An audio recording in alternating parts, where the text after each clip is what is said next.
Ok, boa tarde. Vamos fazer a apresentação agora. Tem aí? Perfeito. E eu já tive um painel, mas simplesmente vou me apresentar. Sou advogado, consultor, experto em regulação financeira. E a ideia de compartilhar aqui com o Marcos, com o João e com o Jorge é basicamente nesse painel de digital e cash. Tenho algumas perguntas, mas simplesmente deixar um pouco liberado para a sua opinião, mas começar a abrir a discussão, pelo menos. A primeira pergunta que é: qual é a maior dificuldade de sair do cash e ir no digital? Do ponto de vista da regulação e do ponto de vista das empresas. Começamos com vocês. Bom, antes de mais nada, muito obrigado pelo convite. É um prazer enorme estar aqui com vocês. Eu sou Marcos Goulart, superintendente de novos negócios da Brinks, aqui para o Brasil e alguns países aqui da América Latina. Eu também tenho algum reporte. É uma pergunta bastante multifacetada, então não tem uma resposta tão simples e tão direta. A nossa percepção é que ela passa muito mais por uma questão de hábito, né, das pessoas, do que necessariamente somente regulamentação. A regulamentação, nos últimos anos, ela facilitou muito o acesso a meios digitais. Aqui no Brasil, a gente passou a ter o Pix, que é realmente uma inovação incrível, né? Você poder fazer transferências em tempo imediato para as pessoas com a mesma, aliás, até com uma facilidade maior do que com dinheiro, que você pode fazer isso à distância, em tempo real, é realmente algo muito disruptivo. Então, no nosso entendimento, passa, na grande maioria das vezes, pela criação de um hábito. Num país como o Brasil, tão díspare, né, a gente tem realidades sociais muito complexas, né, muito diferentes. Existe um grosso da população que ainda não tem acesso à tecnologia, apesar da tecnologia estar disponível, uma cobertura muito grande, né, telefonia celular, por exemplo. Tem mais de 98% de cobertura, né, de telefonia celular no país, mas ela não está disponível para todos, ela não é alcançável a todos. Então, ela não é acessível, né? Então, a gente ainda tem esse componente e tem um componente de confiança, né? A gente percebe muito isso no nosso dia a dia. As pessoas confiam naquilo que elas podem tocar. Tem um ditado, na verdade é uma frase que é atribuída ao Rothschild, when there is blood on the streets, né, quando tem sangue nas ruas, run to gold. Então, assim, as pessoas correm para aquilo que é tangível, né, correm para o ouro. Aquilo que é fácil de carregar. Então, a gente vê, por exemplo, agora, a guerra da Ucrânia. É um momento onde aquela população, necessariamente, ela ficou sem acesso às tecnologias básicas, e, nesse momento, o único meio que ela tem ali para poder continuar sobrevivendo é o dinheiro físico, porque é o único meio que é confiável, né, na troca entre pessoas, neste momento em que nós vivemos. Agora, que o mundo está se digitalizando e vai se digitalizar cada vez mais, é inegável. Bem, eu concordo com o Marcos, porque é uma questão cultural, né? As pessoas ainda querem ter o papel na mão. A gente tem visto na Travelex, ao longo dos anos, que as pessoas têm mudado isso. Com o advento de cartões de crédito, cartão pré-pago e outras saídas digitais, as pessoas, o ticket médio de banknotes comprado no balcão nosso diminuiu. Uma queda, acho que natural, mas não uma queda alta. Quando a gente pega as estatísticas, foi uma queda de aproximadamente 30%, então não é um número, caiu 80%, não, 30% não é muita coisa. Então você vê muito viajante ainda, por exemplo, levando muitos dólares no bolso e muito, embora ele conte com outras formas digitais de pagamento, ele ainda quer levar o banknote. Então você tem uma questão cultural também, porque tem um fator também de que às vezes a pessoa chega lá e fica preocupada. Meu telefone vai funcionar?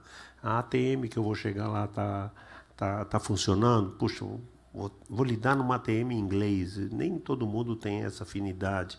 Então você tem também a questão cultural e a questão, as barreiras culturais que existem e que impedem com que isso. As nossas alianças hoje elas têm que ser o mais fáceis possíveis, né? Então, hoje, por exemplo, em cross-border, o sonho de consumo é eu vender um papel moeda e você retirar no ATM em Orlando, por exemplo. Não precisar retirar aqui e viajar com dinheiro no bolso. E vai sacando aos poucos, através de uma wallet eletrônica, e assim sucessivamente. Essas são as grandes parcerias que eu imagino que a gente tem que desenvolver. Tem a própria criptomoeda que tem surgido como uma opção também, mas eu acredito que a barreira cultural é o nosso grande desafio a vencer. Ela vai ser vencida, é uma questão de tempo, eu não vejo problema. Há muitos lugares que você vai lá fora, por exemplo, em alguns lugares em restaurantes em Nova York, por exemplo, em que é paperless, não tem mais dinheiro. Ou você tem alguma coisa digital para pagar, ou esquece, você não vai consumir aqui. E essa é uma tendência que vai forçando, de uma certa maneira, as pessoas a irem migrando entre o cash e o digital. Mas o volume de cash ainda é um volume considerável e continua atuando muito forte no mercado. Como o Marcos falou, não existe limite para a regulação. Esse problema eu acho que a gente não tem. E eu acho que é mais realmente o problema cultural e o problema estrutural que a gente ainda às vezes tem que administrar no dia a dia. Bom, primeiro, obrigado pela oportunidade. Eu sou o Jorge, eu trabalho na Bitso e lá eu sou responsável por toda a estratégia que nós temos junto com empresas, né, que queiram incorporar criptoativos à sua estratégia, seja estratégia de produto, de tesouraria, entre outras coisas. E assim, eu concordo totalmente com o que o Marcos e o João colocaram aqui, né? Apesar de estar representando talvez um pouco a parte um pouco mais futurista, né, dessa conversa, né, falando de cripto. A visão, né? Mas eu fico muito feliz, né, de saber que empresas como a TravelX entendem o impacto que isso vai ter para a indústria, né? E aí assim eu posso contribuir com a discussão falando que nós, né, no mercado de cripto também temos um problema cultural, principalmente de desconfiança, né? Por isso assim as empresas de cripto que queiram trazer a tecnologia para seja emissão de pagamento ao exterior ou convencer os usuários a adotarem o criptoativo também como uma forma de troca, precisam dialogar com as autoridades locais. Então, assim, isso precisa ser uma disrupção gentil, né? E é preciso um trabalho muito forte de educação do usuário final, principalmente, né? Aí, falando de criptoativos, eu acho que as principais empresas, as exchanges, elas têm que estar muito interessadas em educar o usuário final, tem que estar muito interessadas em dialogar com os reguladores e, principalmente, em prover segurança, né? Porque é somente através desses subsídios é que um consumidor final se sente confortável para adotar uma tecnologia como essa, né? Que sai do papel moeda e vai para o digital, ou mesmo que sai da moeda que ele tem no seu país e vai para uma criptomoeda, né? Então, é muito importante esse respaldo de segurança. E aí eu acho que nisso a indústria, todos os atores, eles têm um papel muito importante. Tá? Isso não é algo que vai acontecer se não for estimulado por nós. Assim. Jorge, tira uma dúvida que eu tenho carregado comigo já faz algum tempo. Eu vejo muito se falar de cripto como um ativo para você fazer como meio, né? Mas não como moeda em si para um pagamento. Eu acho que a gente ainda não chegou no ponto de conseguir fazer essa troca, seja num tempo adequado, né, ou da forma adequada, e mesmo protegendo o poder de compra. Como é que vocês estão enxergando essa questão da garantia do poder de compra de uma moeda que tem variação praticamente, né, a cada segundo? Com variações muito grandes, né? Podem acontecer variações muito grandes. Como que vocês enxergam isso? Como solucionar essa questão para você poder resolver e transformar ela num meio de pagamento efetivamente? Não, legal, Marcos. Acho que essa sua pergunta ela traduz a preocupação de muitos usuários, principalmente quando a gente fala de economias emergentes, que têm um histórico de convivência com a inflação muito grande. Então, isso é muito temerário, tá? Quando a gente fala de uma pessoa colocar o teu próprio patrimônio ou adotar um criptoativo como um meio de troca paralelo à moeda fiduciária do seu país. Então, assim, hoje existem projetos fabulosos, tá? De moedas estáveis, de pools de liquidez com finanças descentralizadas que garantem esse tipo de segurança. Então, assim, quando a gente fala em investimento em criptoativos, obviamente, a gente lembra do Bitcoin, principalmente, né? Que é um ativo de alta volatilidade, sim, né? Então, os projetos de stablecoins, eles podem trazer essa segurança para o usuário, né? De não estar arriscado à volatilidade do mercado e também ser uma forma no futuro aí de você, de repente, possibilitar trocas entre países, por que não? Tá? Então, assim, a gente tem... Na plataforma, a gente tem mais de 4 listadas atualmente. Circle é um projeto muito interessante de stablecoins. Então, assim, existem formas da gente conseguir atrelar a variação do criptoativo a essa moeda como o dólar, por exemplo, né? Então, acho que é o stablecoin. Então, acho que esse é um dos para onde os usuários têm ido, assim, para buscar esse risco de volatilidade mais baixo. Tá? Basicamente, você tem a volatilidade da moeda. E essa questão da confiança, você acha que da onde viria a solução para a questão da confiança da população? Sim, é muito importante que a gente tenha uma postura e vai ser até estranho eu falar isso por estar aqui representando uma exchange de cripto, mas assim, a regulação ela é necessária. Tá? Na Bitso, por exemplo, a gente escolheu ser signatário da Comissão de Valores Financeiros de Gibraltar, que hoje é signatária da Associação Mundial de Mercado de Capitais. E tudo isso é para trazer essa segurança para o usuário. O que isso significa? Significa que a gente precisa responder uma série de requisitos de segurança da informação. A gente precisa ter programa proativo de hacking. Então, basicamente, todo ano a gente paga os hackers do bem para tentar invadir os nossos sistemas, obviamente no ambiente de teste, né? Para que a gente consiga previamente identificar brechas de segurança. Então, são todos requisitos que esses órgãos regulamentadores eles impõem para que as empresas consigam oferecer criptoativos no ambiente seguro. Tá? Então, acho que essa busca dessa autorregulação é muito importante.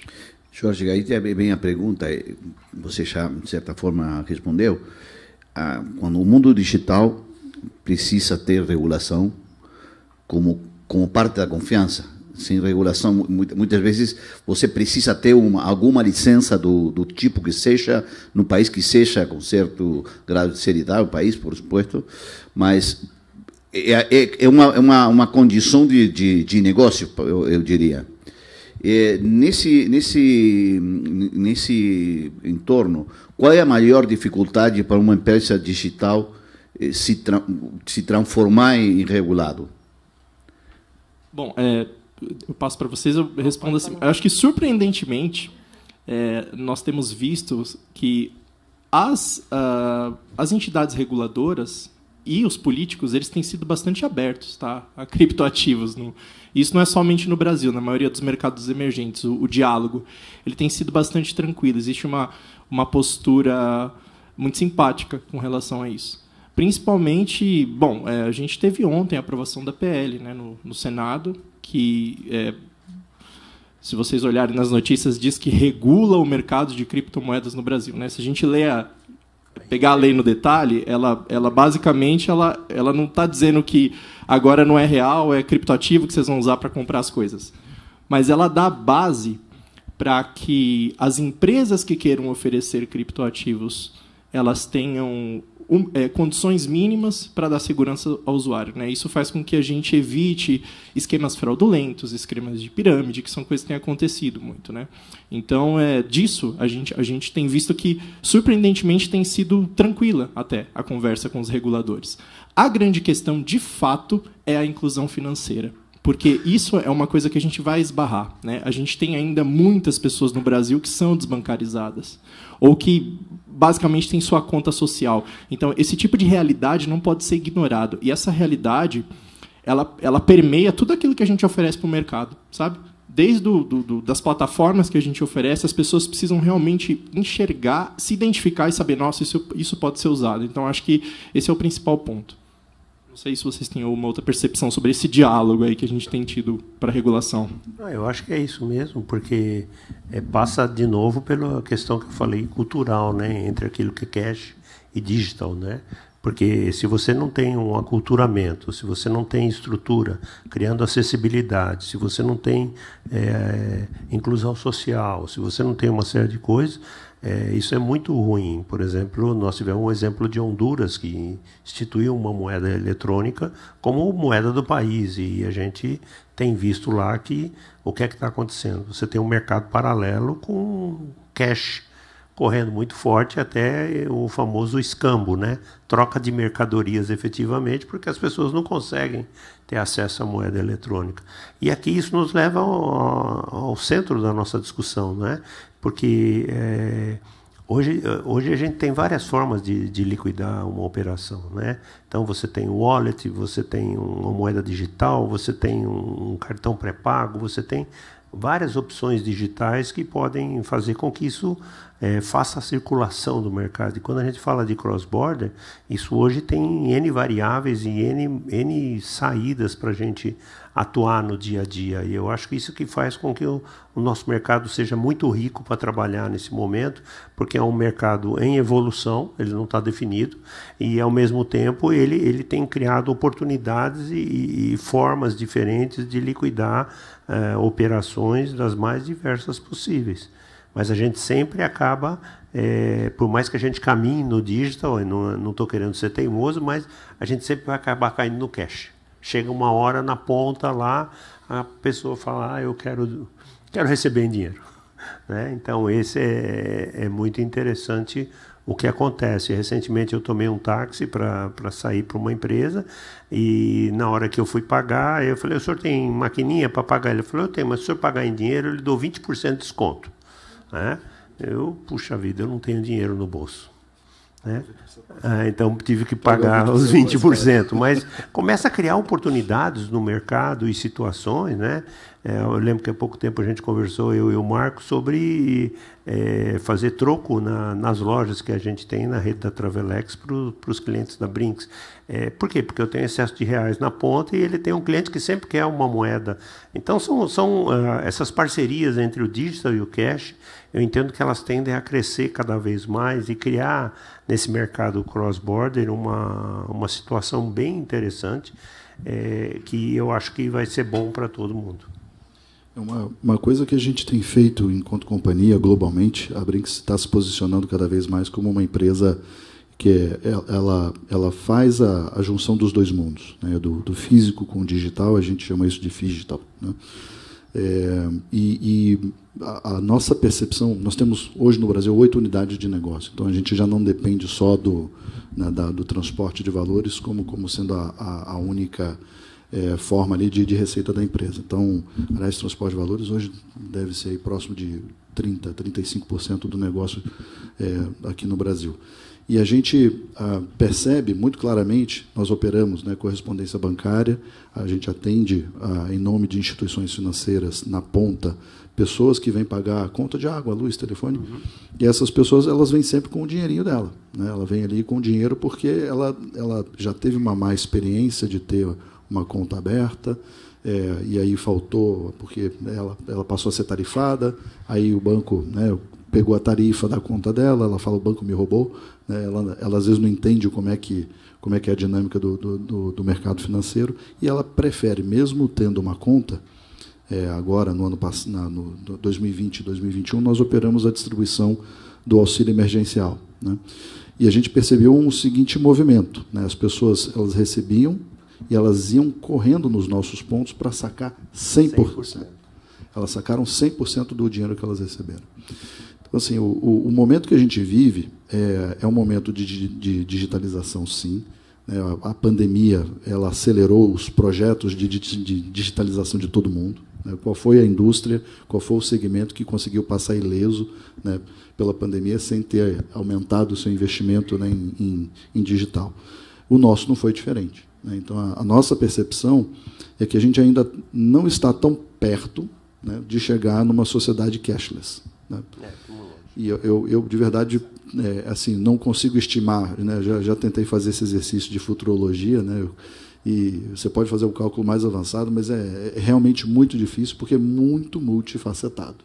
Então, chegar numa conclusão, a conclusão que a gente tem chegado é que temos que ter, né, um pé em cada barco, né, em cada canoa ali, né, digitalizando, né, no limite, né, daquilo que faz sentido para o negócio naquele momento, e dando um passo de cada vez, né, porque senão você acaba trocando os pés pelas mãos. Isso vai de geração, viu, Marcos? Isso vai de geração, porque, por exemplo, você pega os mais novos, eles brincam com o telefone com muito mais facilidade do que a nossa geração, né? E eu tenho netos e é muito interessante porque eles não querem dinheiro, eles querem cartão. Eles querem o cartão do Google, ele quer o cartão do joguinho, do Free Fire, não sei o quê. Eles não querem dinheiro. Não, me dá um cartão, eu não quero. A cabeça já é outra. Então eu imagino que essa digitalização nas próximas gerações vai ser muito mais forte, muito mais clara. Isso eu tenho visto já. E é muito interessante, porque você até se assusta. Ele quer um cartão, tá bom. Aí lá vou eu, lá numa loja.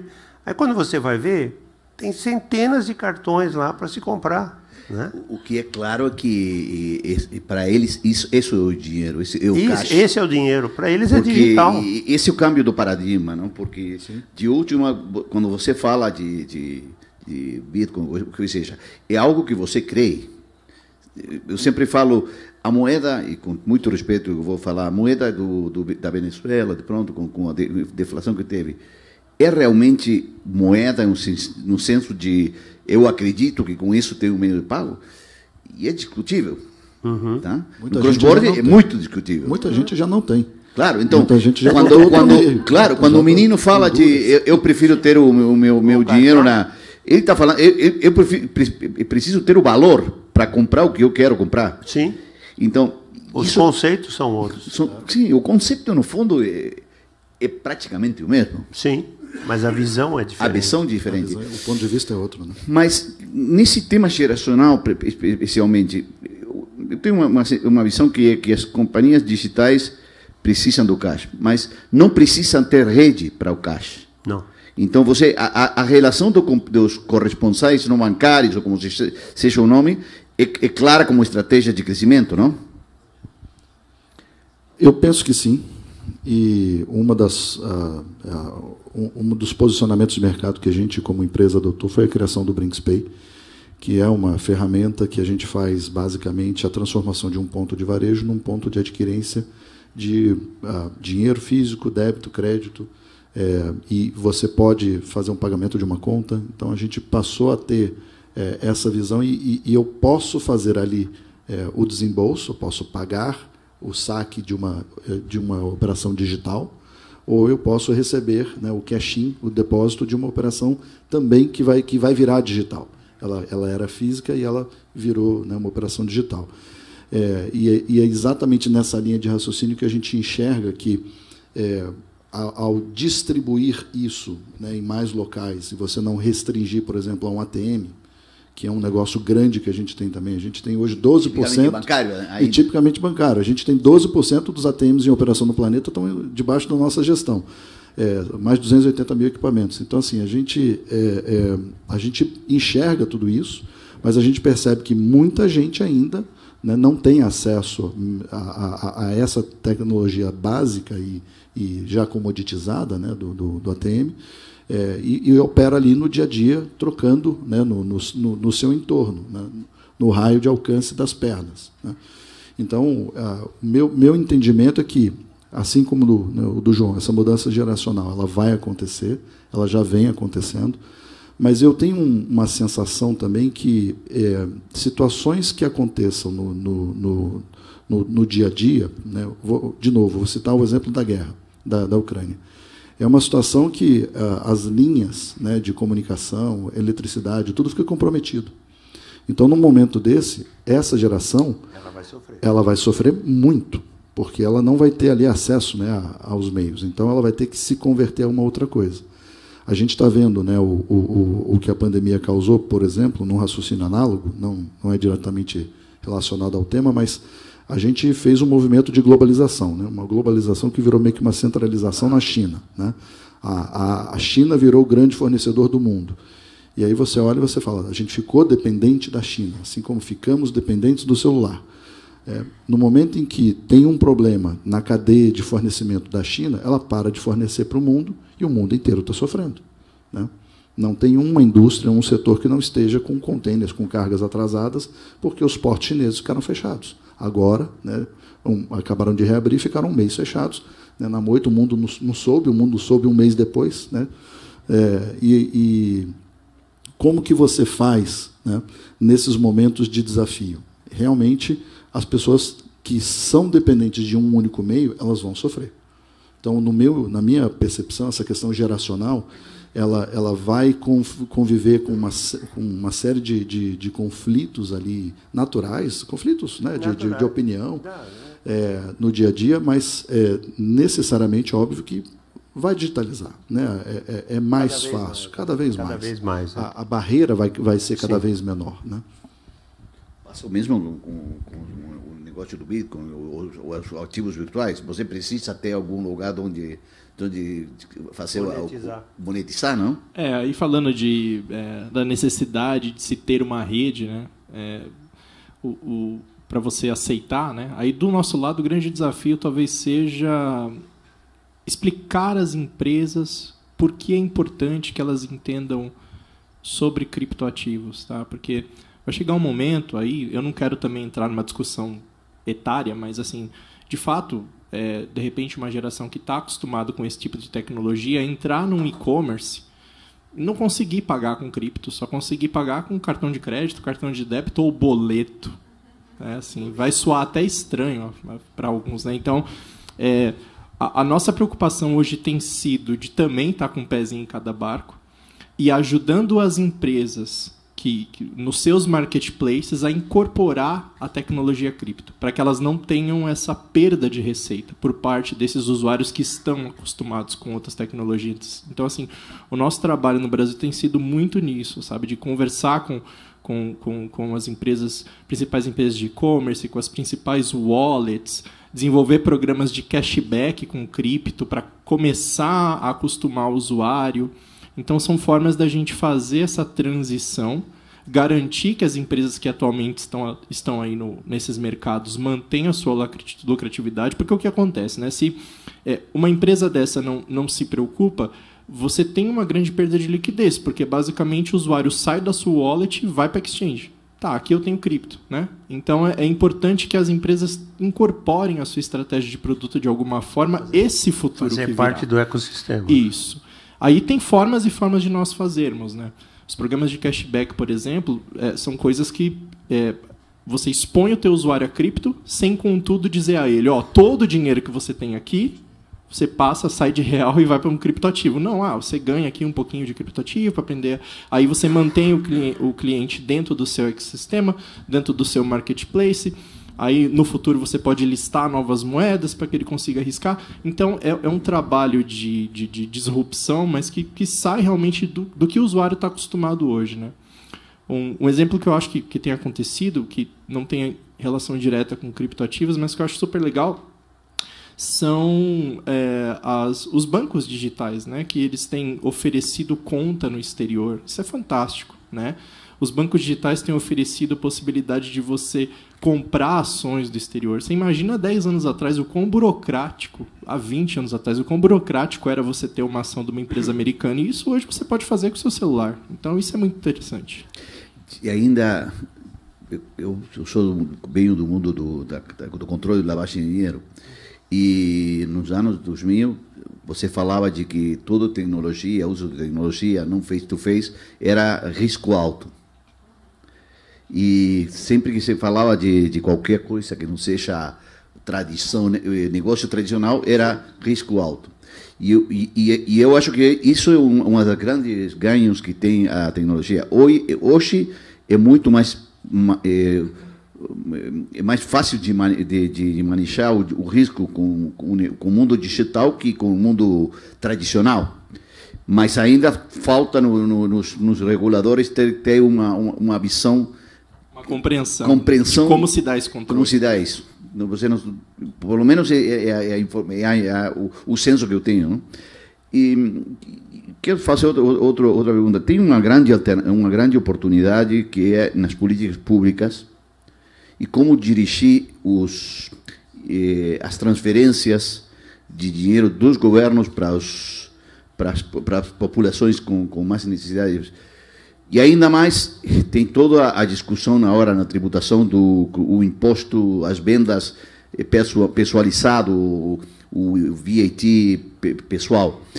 Eu acho que aí, precisamente, o mundo digital tem uma grande parceria para fazer com os governos, de dizer, se você quer botar um dinheiro nos que mais precisam, esse é o mecanismo. Não faça com uma transferência geral, com isenções gerais, senão isenções focalizadas. E eu acho que o mundo digital tem uma oportunidade para oferecer para os governos, dizer, se você quer transferir $1 para o destino mais baixo da população, não faça com uma exoneração geral, senão faça com focalização. Vocês, como veem isso aí? Como você falou, o mundo bancário antigamente era 1 para 1. Né? Então você tinha que ir até o gerente, falar com o gerente, assinar o documento. O governo, nas antigas políticas que ele fazia, você ia a determinados pontos do governo e comparecia, apresentava documentos e uma série de coisas. E eu acho que o grande ganho que o digital teve foi de criar processos mais simplificados e provar que o dinheiro pode chegar onde precisa chegar da forma correta. Nós ainda estamos trilhando esse caminho. O digital pode realmente ajudar, eu acredito. Mas a mentalidade também está mudando do regulador, porque ele está entendendo que esses meios massificados são mais seguros, não é tão aberto, não é uma arquitetura tão aberta, uma coisa tão solta, e isso pode ser factível. Quando se começou a discutir os correspondentes bancários no Brasil, todo mundo achava um absurdo, porque falava assim, pô, mas peraí, o supermercado vai receber dinheiro? Não, mas ele recebe dinheiro o dia inteiro, qual é a diferença? Só que agora ele vai receber para mim, né? Então existiam muitas discussões que a gente participava, e que as pessoas achavam isso, não pode, não, mas a tecnologia controla, eu sei quanto ele recebeu no dia, quanto ele tem que repassar no dia seguinte, há todo um controle, não é um negócio assim. E nós tivemos durante a pandemia, como o Marcos bem colocou, a questão do Bolsa Família, que eu nem lembro, Bolsa Auxílio Emergencial, perdão, e que alcançou milhares de pessoas rapidamente, milhões de pessoas, na verdade, né? Rapidamente. Né? Então, essa transição nós ainda estamos vivendo, mas eu concordo com a sua opinião, porque essa questão de confiança, ela ainda não está 100% preenchida. Ela precisa ser preenchida ainda na sua totalidade para a gente ter uma virada total. Eu acho que é natural tudo isso, né? Porque assim, a tecnologia ela tem sua própria velocidade. E você hoje tem uma quantidade de tecnologia sendo criada, né, e é difícil você acompanhar tudo isso. Né, você compra um telefone, no dia seguinte ele já está obsoleto. Né? Uhum. Então, já tem alguma tecnologia nova substituindo aquilo que alguém está pensando em algum lugar do mundo. Então, para o regulador também não é fácil acompanhar tudo isso. E eu penso também que o regulador não deveria acompanhar tudo e qualquer coisa, porque ele tem que olhar aquilo que é relevante. Né? Pois é, ele tem que fazer aquilo que é relevante para a economia, aquilo que é impactante para a sociedade como um todo, sempre pensando, né, na maioria da população. Então, eu tenho essa sensação de que existe sim esse gap, mas é um gap meio que natural, porque você ainda precisa deixar as coisas maturarem. A própria criptoativo ele está mudando muito. Não existia stablecoin, já foi criado stablecoin. Então, ainda esses nichos que são criados, esses vários não nichos, estão maturados ainda. Eles não estão maturados, não estão maduros o suficiente. Talvez um exemplo que eu possa compartilhar aí com todos dessa questão da inclusão financeira, né, usando a tecnologia, seja até como a Bits começou, tá? Até o nome é de Bitcoin com peso mexicano, aí nasceu o acrônimo, né? O nome da empresa. Mas assim, bom, Travelex deve saber, né? O corredor México-Estados Unidos é um dos mais pujantes, tá? Em emissão de moeda, então sempre foi muito... Ainda que o México tenha uma legislação de FX bem mais flexível do que a nossa, a gente conseguiu incorporar a tecnologia de cripto para que mexicanos que trabalham nos Estados Unidos conseguissem enviar fundos para suas famílias no México, e aí as suas famílias no México, com a tecnologia em cripto, fazer o cash out disso em pesos, tá? Então, isso é uma tecnologia que a gente tem lá, que funciona, que é bastante interessante, tem crescido muito e ganhado muita confiança do usuário final, né? Então, isso só foi possível por um trabalho de educação que foi feito, né, com o usuário final, e pelo fato das empresas de emissão incorporarem, né, de cripto. E o de-risking não ajudou a isso também? Como, perdão? O de-risking dos bancos não ajudou ao processo de... O quê? O de-risking, com os bancos fechavam contas de corretoras, de casa de câmbio. Eu acho que foi ajudou, sim, fez parte da história. Porque eles tinham um grande problema de identificação lá no México, e esse processo, os bancos fechavam as contas, os bancos criavam um problema com as corretoras.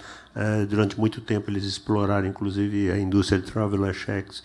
Foi uma indústria que o México chegou a vender quase 25% do que era vendido de traveler check ao redor do mundo, né? Por causa desse câmbio entre os Estados Unidos e o México, e essas ferramentas foram nascendo, e a Bitso nasceu, depois você me dá um cacheta, a Bitso nasceu em função disso daí, tá? Ela ganhou corpo nisso daí e fez um grande trabalho. Faltando poucos minutos, deixo para vocês fazer um fechamento e uma reflexão sobre o futuro de como será essas estratégias e alianças do Cash com o digital nos próximos tempos. Bom, aquilo que eu falei logo no começo, né? Assim, a empresa vem se posicionando, ela vem tentando escutar muito de perto o que o mercado varejista, né, tem pensado. Ano passado a gente fez pela primeira vez aqui no Brasil uma pesquisa em parceria com a Fundação Dom Cabral, fazendo perguntas na tentativa de ser desenviesado. Qual é o meio de pagamento que você qual é o meio de pagamento que você recebe, né, que você usa para receber? Recebemos na massiva maioria das respostas o dinheiro, 96% dos entrevistados recebem dinheiro. Óbvio que a Pix estava chegando ali já perto de 83%. E um varejista não recebe só um único meio. Aí a outra pergunta era, qual você prefere? E aí, por que você prefere? Essas três perguntas foram feitas para pessoas físicas e pessoas jurídicas. E o nosso entendimento, né, o que a gente depreendeu dessa pesquisa, é que a estratégia que a companhia tem que colocar em prática é uma estratégia realmente de ser multifacetada, né? Ela está dando o próximo passo, que é transformar o físico em digital e vice-versa. O nosso entendimento é que, a futuro, né, o mundo vai caminhar para o digital. A gente tem um programa de aceleração de startups, aceleramos startups de remessa, né, te enviei um exemplo, e a gente tem aqui uma clara noção, né, de que o mundo vai se digitalizar e a gente tem que acompanhar isso, a gente tem que servir o varejista, facilitar, né, os meios e a ampla distribuição. Então, essa é a minha percepção, de que a gente ainda está longe de viver extremos, né, e a gente, como sociedade aqui no Brasil, a gente tem uma característica que a gente não saltou, diferente de África, que saltou o cartão e já foi direto, né, pro digital, alguns países, né, do continente africano. A gente aqui no Brasil, diferente deles, a gente tem essa característica de fazer, né, de passar por todas as etapas, desenvolvendo novas tecnologias. Então, penso eu que o que faz sentido como negócio é a gente acompanhar isso, P&D na veia, né, pesquisa e desenvolvimento, investindo bastante e seguindo fazendo esse movimento. Bom, nós na Travelex temos como tradição o cash, né? Ao redor do mundo, nós hoje ainda estamos presentes em aproximadamente 60 e poucos países ao redor do mundo, e o nosso carro-chefe é a comercialização de papel moeda, né? Mas a gente tem visto que nós precisamos ir migrando e mudando aos poucos O Brasil tem sido, dentro do Grupo Travelex, o mais adiantado nesse processo, que é fazer com que a gente comece a ter um processo muito mais digital e muito mais efetivo e ligado à realidade que está acontecendo. Para isso, a gente tem olhado diversas parcerias, discute com o mercado, discute com os amigos, com o próprio regulador, para que a gente esteja realmente bem olhando, atuando e vendo situações, como o Marcos bem falou, o digital virá. Vai chegar uma hora, ele vai acontecer. Agora estamos falando da moeda digital do Banco Central. Então, são coisas que nós não vamos fugir. Em algum determinado momento, você vai descendo as camadas da sociedade e vai chegando até a parte mais baixa. Então, nós temos que estar participando. Temos um patrimônio muito grande em lojas ao redor do mundo, aqui no Brasil mesmo, e esse continua sendo um carro forte.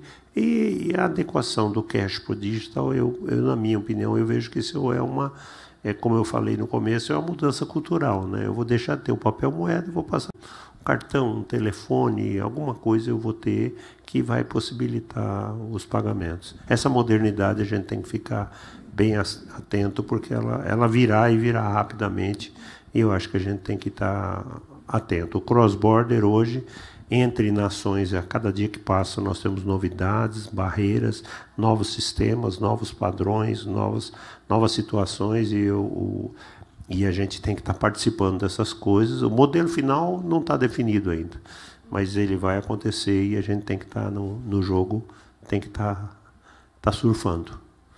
Bom, meu recado final eu quero que seja principalmente para as empresas, né, para os negócios que querem conversar, entender um pouco melhor como que eu consigo usar cripto ao meu benefício, né? E em benefício do meu usuário final. Porque qual é a grande questão hoje? Para um usuário de cripto fazer uma transferência para o exterior, ele não precisa mais de uma empresa de cross-border. Ele pode fazer isso via blockchain, né? Qual é a grande sorte? A gente ainda está numa adoção muito pequena dessa tecnologia. Mas aí, se a gente olhar alguns mercados, como, por exemplo, o mercado brasileiro, a gente vê que já não é assim. O usuário brasileiro, o Pix não deixa mentir, ele adota novidades numa velocidade muito surpreendente, até muito mais do que o mexicano, falando principalmente como o Bitso, né? Então, qual é o grande desafio para as empresas que hoje estão no negócio de emissão de moeda, né?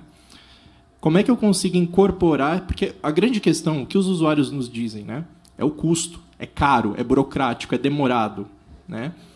Então, a grande questão para as empresas é como é que eu consigo incorporar essa tecnologia do blockchain ao meu processo para entregar para esse usuário final o que ele quer, que é uma operação de baixo custo, rápida, segura, com custódia, regulada. Então, acho que o grande desafio dos negócios é esse, né? Hoje, falando de cross-border aí, principalmente. Então, nós entendermos que é uma tendência que vai se consolidar no futuro, que está dependendo basicamente de uma curva de adoção por parte do usuário. Então, vamos nos antecipar e já oferecer ao usuário, com a ajuda dessa tecnologia, né, do criptoativo, da blockchain, o que ele está pedindo hoje. Então, acho que esse aqui é o meu recado. E aí, a nossa missão na Bitso é ajudar as empresas a passarem por essa jornada, tá? E engajarem seus usuários, não perderem usuários por conta disso. Ok, os três, muito obrigado. Simplesmente terminar dizendo que o centro de tudo isso termina sendo o usuário.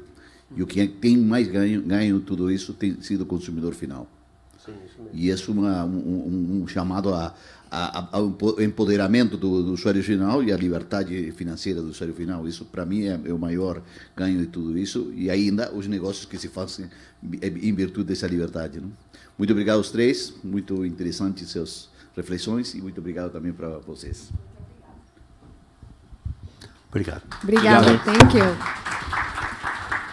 Obrigada, Leonardo. Obrigada, Marcos, por estar conosco.